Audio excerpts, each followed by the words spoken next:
Nintendo Switch gets a refresh, maybe. We talk Google Stadia and GDC, and we have a Sekiro review all lined up here on episode 2 of the Gaming Casuals podcast.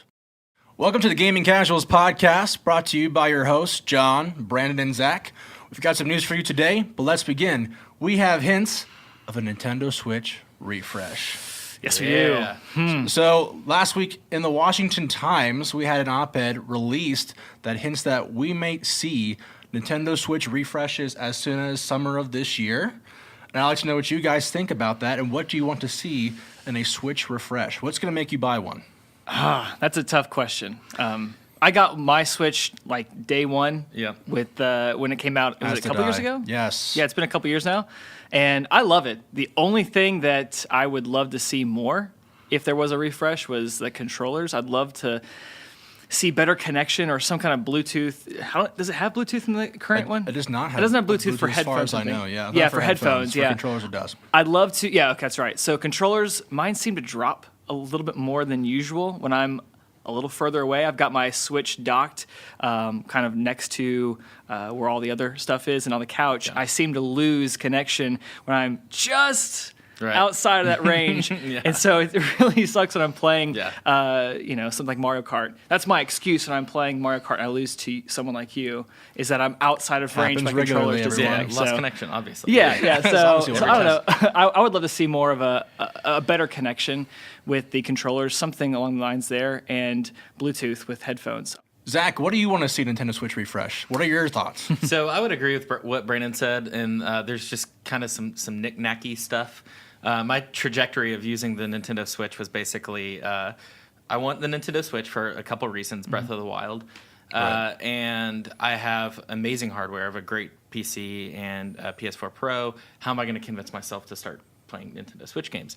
The games were so good, I found myself playing Switch games way more than anything else, which is a testament to the console in its own, I think. And but I did get to this point, there's this high, and then I got down to this wow, there's not the weird peripheral stuff that I love about full-on consoles, like audio ports and just kind of the range and the capabilities of the hardware itself. It kind of, the enjoyment lies in the game itself. So just improvements all around, maybe some quality of life stuff. Overall, it seems okay, but what do you expect? So what I think, Nintendo Switch, Nintendo in general has really brought about, I would say, anniversary refreshes for a lot of its stuff. Nintendo 3DS is one of them. They kept pushing out Nintendo 3DS updates with new 3DS. Now they've retired that system. Switch is it's their flagship. They're trying to push a lot of units out. They have already. Switch is one of their highest selling, consoles of their history. And I think, as far as what we might see and what I want to see, I think a big thing will be battery life. Yes. I think they're going to update their battery, which would be a really great thing for a lot of us. Yeah. The Switch has this issue of when you plug it in, the battery does not charge properly. It doesn't charge in a timely manner. No. You have to keep it docked for an extremely long time and turned off for charging to actually take place. I think we may see a bigger Switch. I think we may see a bigger screen. I think we may see a high-end Switch and a more consumer-end Switch. I think they're trying to market to both sides of that spectrum with that. We may see 1080p. The Switch runs a native 720 on their screen right now.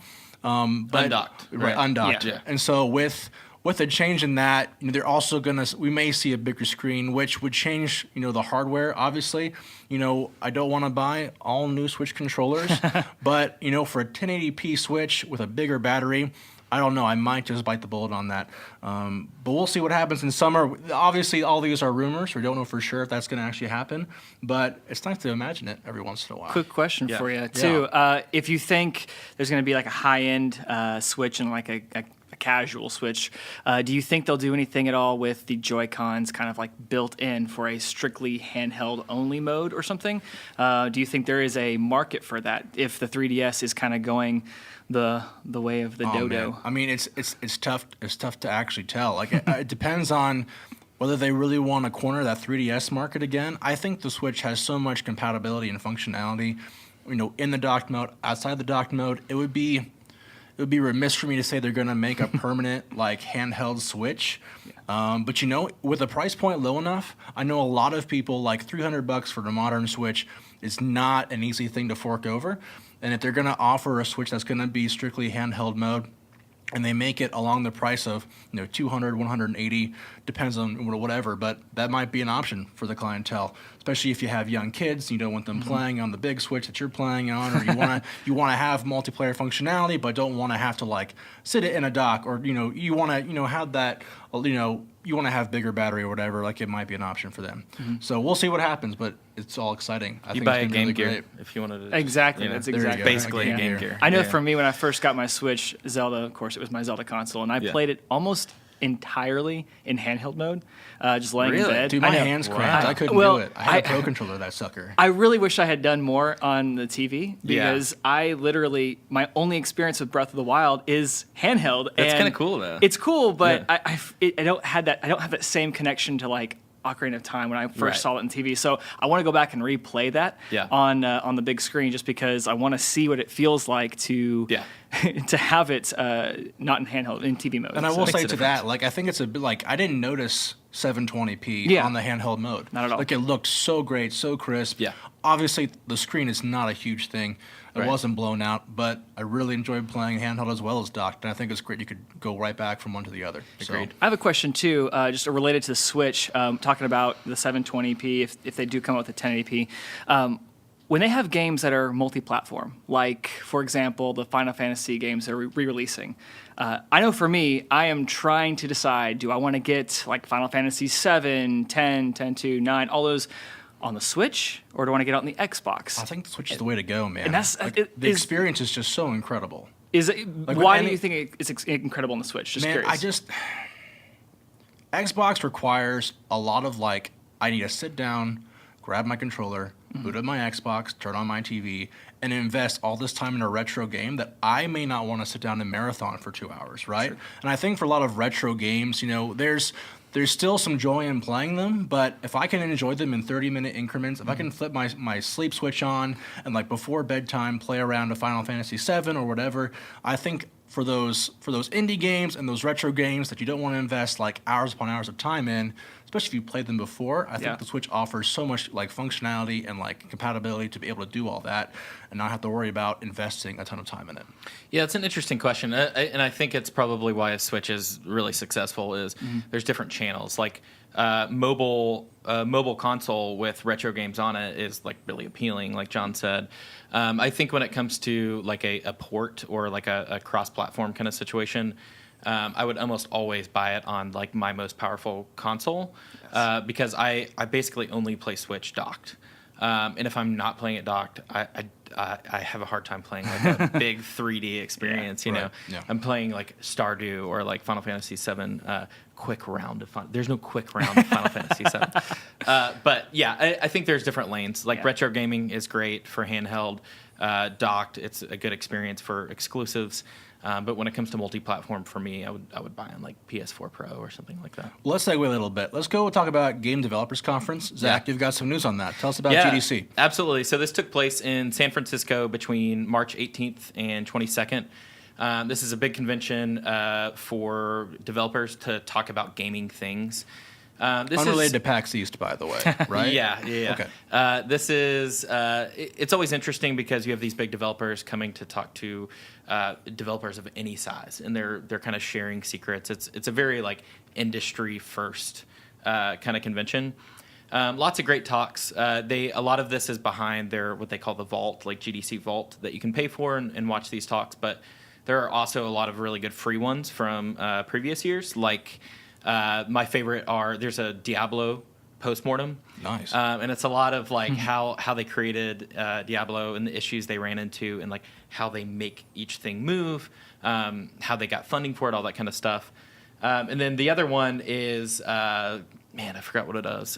There's one on Breath of the Wild that's really great. But my favorite is World of Warcraft loot, like reward systems. So it's like how do you reward? How do you design like something like that? Like, well, the guy started on World of Warcraft, and then he went over to Diablo 3, which is like a totally different game. It's like a co-op game or single-player game. So that's very interesting. It's a lot of psychology, a lot of what they implemented. The kind of the bottom line to that was be generous with players, like Sure. give them loot kind of thing, which I still see people struggling with today. Like Anthem had that problem on release. Yes. Right, yeah. I think Destiny had that problem twice, but GDC was great. It was lots of good talks.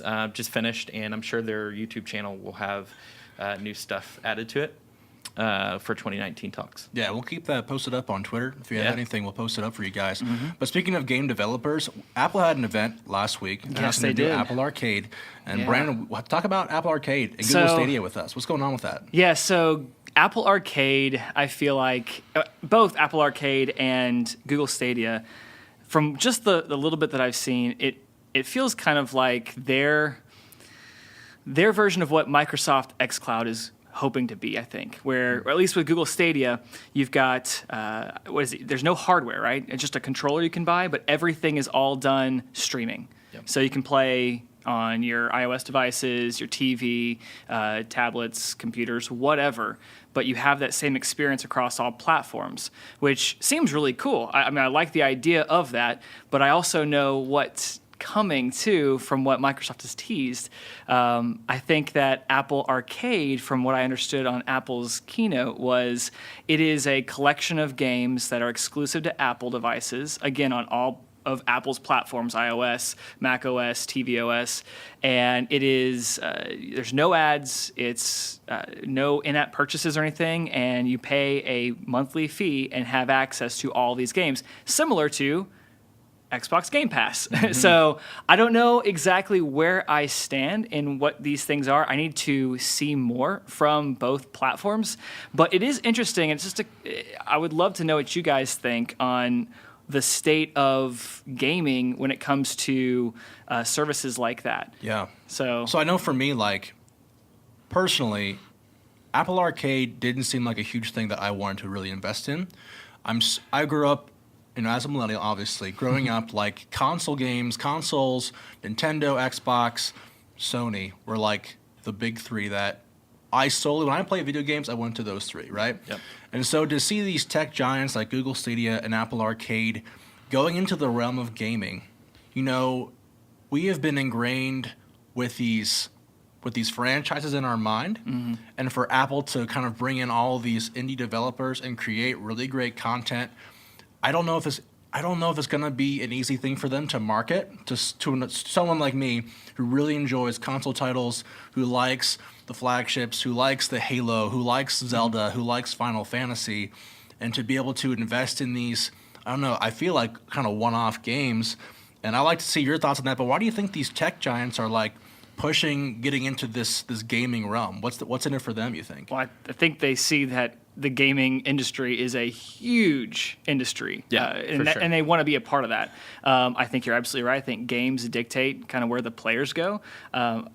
Huge console exclusives like Halo and any of the other ones that you mentioned, that is something that I would want to see on these platforms. Now, I think Google Stadia has the ability to do that. But the flip side, I know that when Microsoft came around with the Xbox, that was like, what is Yeah, what is that Microsoft, who thing? makes Windows? What are they What is doing? the Xbox? Yeah. Now, obviously, that has, what was that, almost 20 years ago, and now that's been, that's a staple. That's one of the Right. big three. It's a household Yeah. name, So to coin the phrase. I don't want to write it off yet. I will say, from my perspective, I'm not really super excited just yet. I tend to be with you. I'm more of a games guy. I want to see that. But Halo was an indie thing back in the day. Do you think they'll have a shot to take the family market? Because I feel like a lot of these games are meant Yeah. for like small families and maybe people who want to play a small game and get off and get back on again. I think Apple Arcade is already leveraging the slice of the market that the App Store has already claimed.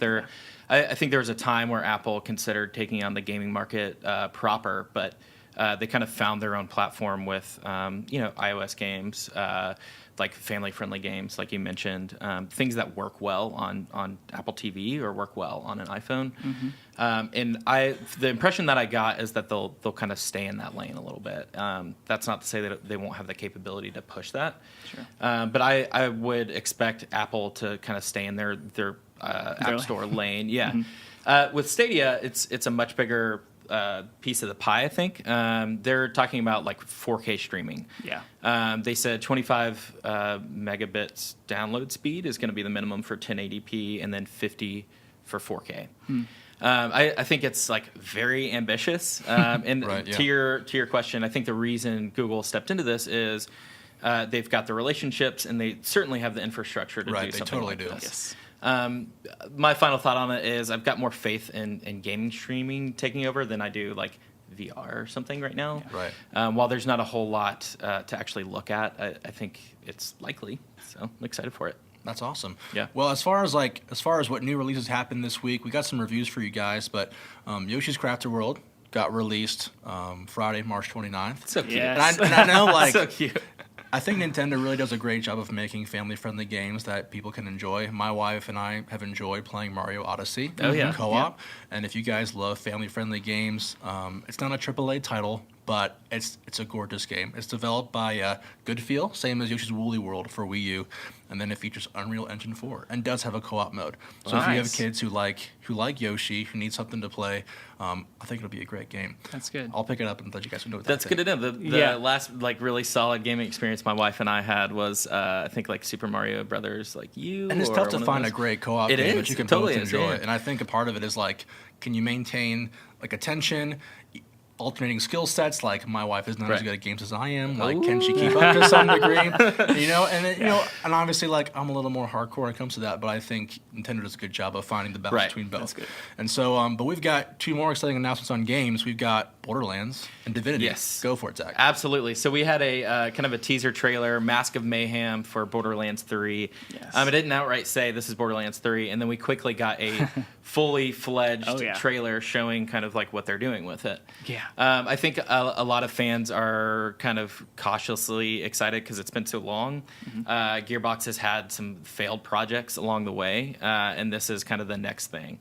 It looks very similar, except it's kind of revved up. They definitely know what their fans want because they're talking about the same things that are in Borderlands 1 and Oh, 2, yeah. which is exciting for me. I just want Returning more guns and Oh yeah, returning characters. Yeah. Like in that trailer, there was so much to it. It Yeah. was 3 minutes and breakdown of every shot. It was like, Yes. oh, he's in it and she's in it. This is so cool. Right, yeah, So very in your face, very like it's rewarding longtime Borderlands Right, fans yes. because it's showing all the, I'm a the 1 and different 2 characters. guys, just so Oh, you guys know. Yeah, One and two. absolutely. So super lost excited me on about Handsome. that. And then they also paired it with Handsome Collection Okay.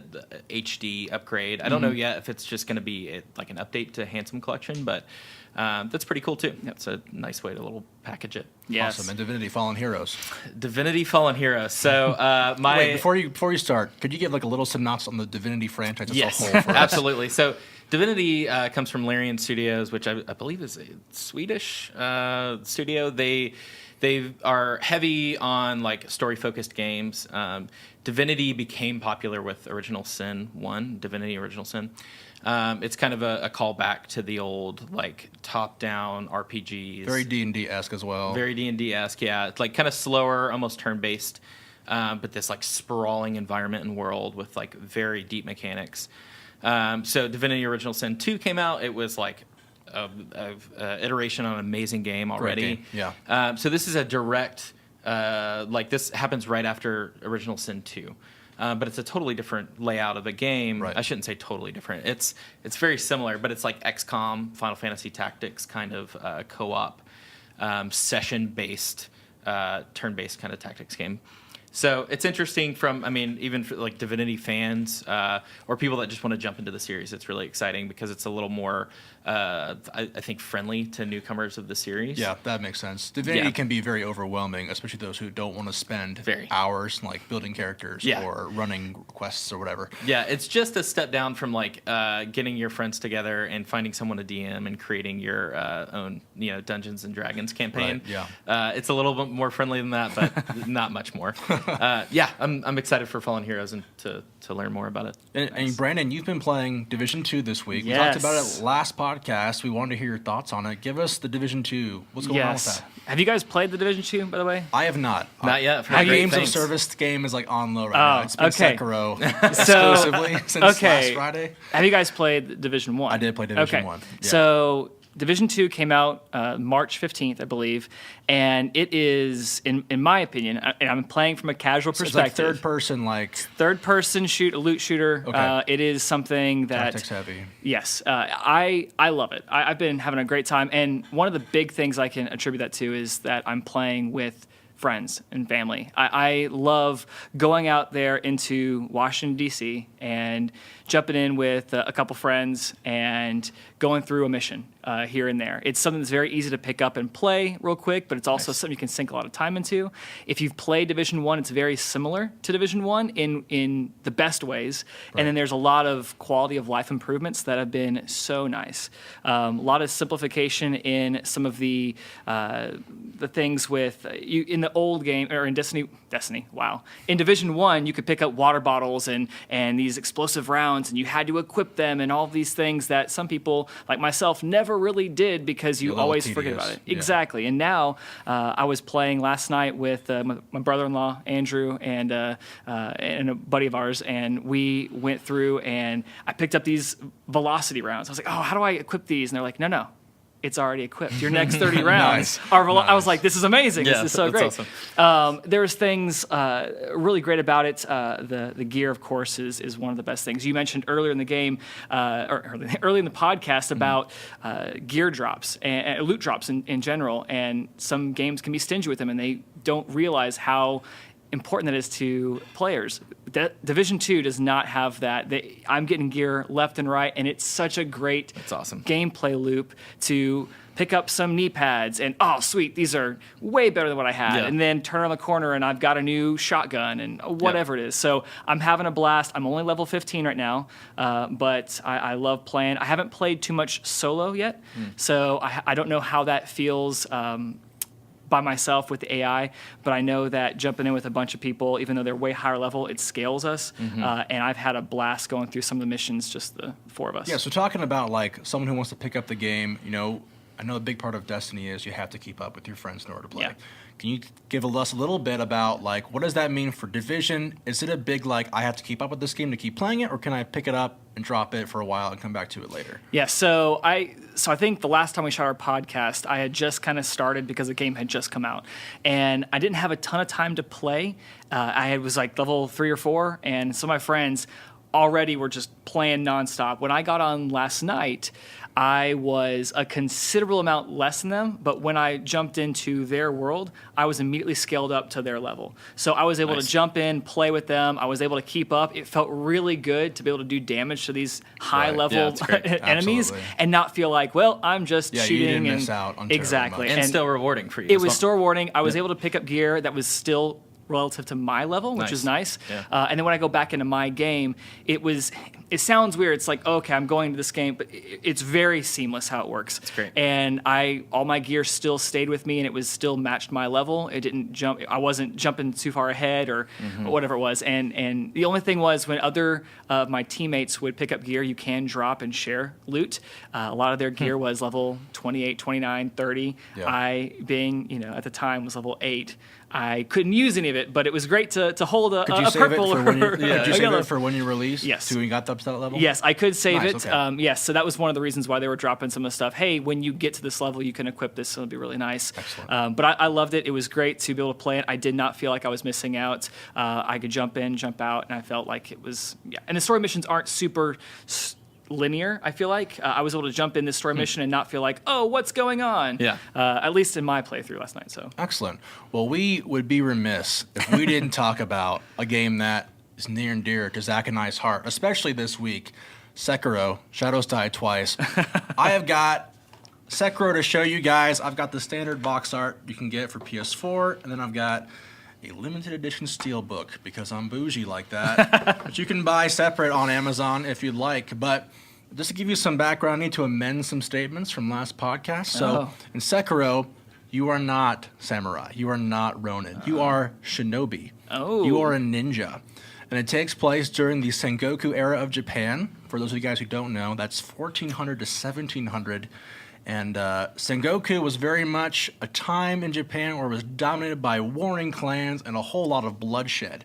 It's similar to the Warring States era of China, But Shinobi, the ninja actually started off in a little town in Japan called Koga, Japan. So if you play Pokemon Red and Blue and you've been to Fuchsia City, Koga is a gym leader there, and he is ninja. So that's what that meant. So there you go. Just, I find myself listening to Johnson's, and I'm like, how's this going to come back to I feel Pokemon? like I should just be like, oh, wow, this is amazing. A random tidbit about There we go. Pokemon and This is Sekiro for you awesome. guys. Yeah. But Sekiro is very much different than a standard Souls game, in my opinion. And it brings back the core of a Souls game with some major differences. So first off, like, there's a huge balance between combat and stealth. I feel like in this game, the game actually gives you a lot of story up front as opposed to a standard Souls game or Bloodborne where you had to really find out what the story was about. They're very much outright with, here's the setting, here's the story, here's what your task is.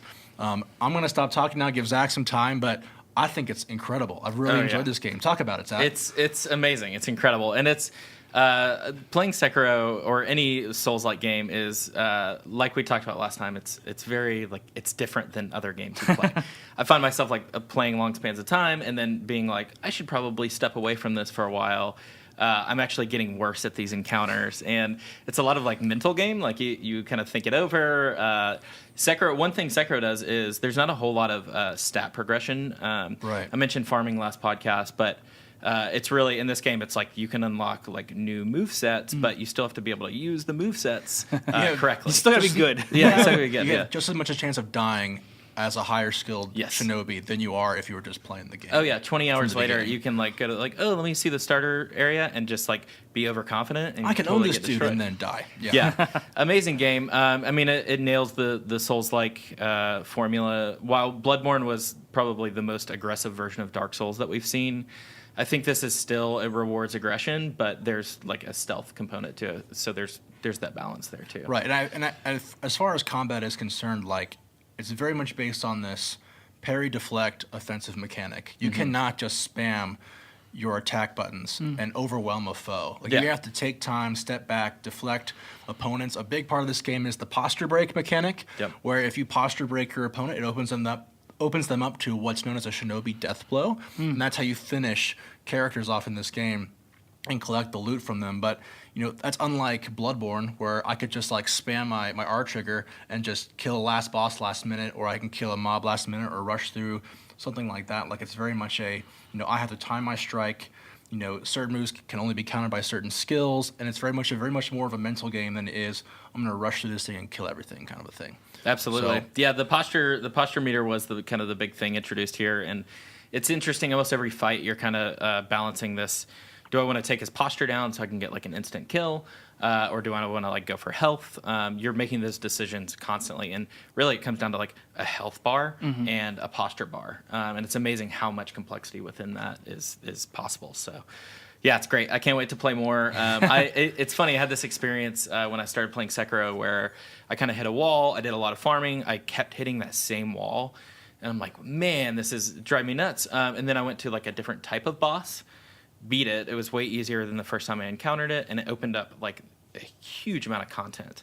And from the look of it, it doesn't look like there's a whole lot behind this boss, but once you open it, there's like more branching paths. So it rewards you for changing up and revisiting encounters that were not necessarily doable before, which I love. Yeah, we can confirm there is a new game plus on Sekiro. So if you play through Sekiro once and you didn't get every skill, you can replay the game like a Dark Souls game on a much higher difficulty level, but you can continue the story from the beginning and then continue to have your rewards.